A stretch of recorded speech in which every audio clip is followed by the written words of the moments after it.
સો આજની આપણી જિંદગી છે એ એકદમ ભાગમ વાળી થઈ ગઈ છે કે જેમાં દરેક પુરુષ કે સ્ત્રીને એમના પોતાના કેરિયર માટે ભાગી કરવાની હોય છે, જેમાં માતા પિતા બનવાનું સપનું એમનું સેકન્ડ ચોઇસ હોય છે. તો શું એમને કોઈ કારણથી એ ફર્ટિલિટીને આપણે પોસ્ટપોન કરી શકીએ? તો કે હા, જે સ્ત્રીઓ એવું વિચારતી હોય કે એમને અમુક વર્ષો પછી ફર્ટિલિટીનું પ્લાન કરવાનું છે, એમના માટે એક ઓપ્શન હોય છે જેને અમે ફર્ટિલિટી પ્રિઝર્વેશન કહેતા હોય છે. આવા કેસીસમાં આપણે સ્ત્રીના એગ્સને એમને નાની ઉંમરે ફ્રીઝ કરી અને મૂકી રાખતા હોઈએ છીએ, જેથી એમની ઉંમર વધે તો એ સાથે એમનો પ્રેગ્નન્સીનો રેટ છે એ ઘટતો નથી હોતો.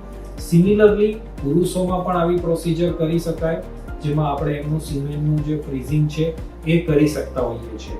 એટલે કોઈ પણ સ્ત્રી કે પુરુષ જે મોટી ઉંમરે માતા પિતા બનવા માટેનું પ્લાન કરતા હોય તો એમણે આ જે એગ્સ ફ્રીઝિંગ કે સ્પર્મ ફ્રીઝિંગનો ઓપ્શન છે એ આવા ભાગમવાળી લાઈફમાં વિચારવો જરૂરી છે.